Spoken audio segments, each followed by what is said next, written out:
था रामपुर आने से एक दिन पहले झंडे वालान की मंदिर पर माता जी का आशीर्वाद लेके रामपुर में जाकर आजम खान रावण का अंत करने जा रही हूँ। दैनिक जागरण के फ्रंट पेज पर खबर छपी थी। उसी दिन उनको वाई प्लस श्रेणी की सुरक्षा दे दी गई, इसलिए कि अंत करने में उनको आसानी हो जाए। उन्होंने शहाब नाम के कार्यकर्ता को, हमारे कार्यकर्ता को बेवजह पुलिस से बंद कराया, 151 में उसका चालान कराया। थानेगंज का इंस्पेक्टर जो भारतीय जनता पार्टी और आरएसएस का कार्यकर्ता है, थानेगंज का इंस्पेक्टर जो ये कहता है कि योगी जी मेरे भगवान हैं और भगवान के कहने पे मैं कुछ भी कर सकता हूँ, वो थानेगंज का इंस्पेक्टर, उसने ये इल्ज़ाम लगाया कि उस लड़के ने मुझसे टेलीफोन पे ये कहा था कि मैं जयप्रदा जी का यहाँ पर जलसा नहीं होने दूंगा क्योंकि वो हिंदू हैं। अगर ये बात सच होती तो हम राजनीति छोड़ देंगे, वो अपना रिकॉर्ड हर आजकल के मोबाइल में रिकॉर्डिंग होती है, वो रिकॉर्डर दिखा दें।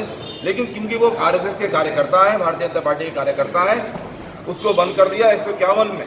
और उसूलन होता यह है कि 151 में जब चालान होता है तो थोड़ी देर बाद सिटी मजिस्ट्रेट की जमानत हो जाती है। उसको 4 दिन से जमानत नहीं दी जा रही है। उसको इतना मारा है, आज हमारे सांसद का चुनाव लड़ रहे हैं माननीय मोहम्मद आजम खान साहब, उसको जेल में मिलने पहुंचे थे। पूरे जिस्म को उस पर चोट ही चोट है, जख्म है। उसको इतना मारा क्या कि आजम खान का चुनाव लड़ाएगा तू? ऐसे ही आज जैसे कि हमारे शहर अध्यक्ष जी ने बताया, जिया के घर पर तलाशी ली गई, उसकी बीवी के, महिला पुलिस वाली ने उसकी बीवी के चाटे मारे, बोले बता जेवर कहाँ है तेरा।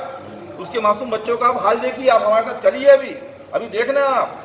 ये तो अंग्रेजों के राज में भी इतना जुल्म नहीं हुए होंगे जो जुल्म अब हो रहे हैं। कहाँ है चुनाव आयोग? रिवर साइड में सेक्टर प्रभारियों के भारतीय जनता पार्टी के खुलेआम मोहतरमा जो चुनाव लड़ रही है, 5-5 हज़ार रुपए बांटे, 1 लाख रुपए कहीं को, किसी को 20,000 रुपए। जितना बड़ा नेता उतना उसका बड़ा रेट, खुलेआम पैसे बैठ रहे हैं। हमारा आरोप है कि रिवर साइड पर छापा मारा जाए।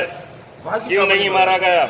अरबों रुपया रामपुर में बंटने के लिए आया है, वो उसका एक केस तो पकड़ा जाए कम से कम। अरबों रुपया बट रहा है। शिव बहादुर सक्सेना के बेटे हनीफ सक्सेना के घर पर पैसा है, हमारा आरोप है। जाके देखे पुलिस, मिलेगा पैसा। रिवर साइड होटल में पैसा है, होटल रेडियंस में पैसा है। कितने होटल गिना है आपको? होटल जीनत में पैसा बटा गया है अभी जो रामपुर में है। और आपको बताएं, क्या चुनाव आयोग और जिला प्रशासन और जो हमारे ऑब्जर्वर हैं, क्या वो सो रहे हैं कि बीजेपी की कैंडिडेट रिवर साइड होटल में एक फ्लोर लेके पिछले 1 महीने से आराम कर रही हैं, जिसका खर्चा कम से कम 5 लाख रुपए रोज का है। 5 लाख रुपए रोज, इससे कम का होगा? आप बताएं। 5,000 रुपये रूम है, 5,000 का उसमें जब आप 24 घंटे के लिए पूरा फ्लोर 5 लाख, 4 लाख, मैं कहता हूँ 3 लाख है, कितना 3-4 लाख रुपए होगा? 1 महीना हो गया। 70 लाख रुपए लिमिट है उसकी एमपी के लिए इलेक्शन लड़ने की। अगर 1 महीना हो गया भाई, 3 लाख भी मान लो तो 25 या 75 लाख रुपया खर्च हो जाएंगे उनके से टोटल। क्या इलेक्शन कमीशन ने इसकी इजाजत दे दी? ये खर्चा जोड़ेगा उनके इलेक्शन में? और जो अरबों रुपया बट रहा है उसका, हमारे एक जलसे में आजम खान साहब ने एक बात कही जो जयप्रदा के लिए नहीं थी। कहा आजम खान ने, एसपी साहब ने उसकी FIR कर दी एसपी साहब ने उसकी आजम खान के खिलाफ।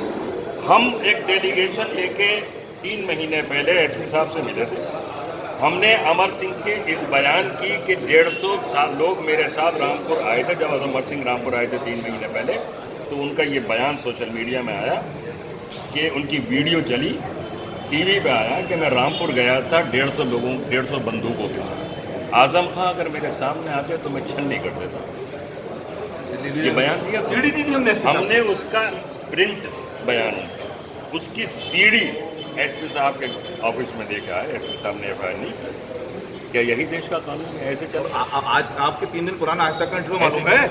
आज तक पे अभी वाल्मीकि नेता है हमारे विक्की राज, उन्होंने शिकायत भी की है।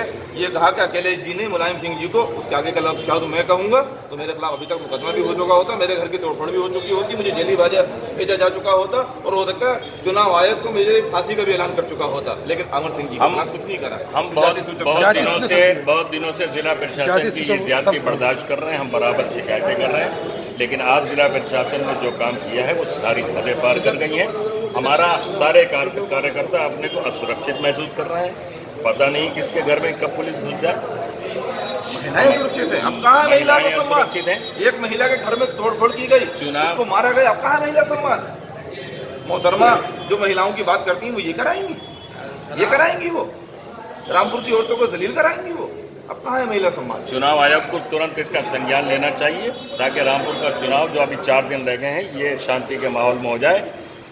एसपी साहब ने, डीएम साहब ने जो आज जो काम किया है कि रामपुर में आग लगाने का काम, आप बगैर किसी कानूनी इख्तियार के किसी के घर में घुस जाएंगे, ये तो किसी को भी इख्तियार नहीं है। डर पैदा कर रहा है, किसको इख्तियार है? आप चल के देखें उसको, डर पैदा देखें, घर देखें कैसा टूटा पड़ा डर पैदा कर रहा है। है। चल के देखें, वहाँ पर है, खटकान में खटकान में। ईस्ट वेस्ट स्कूल के बराबर।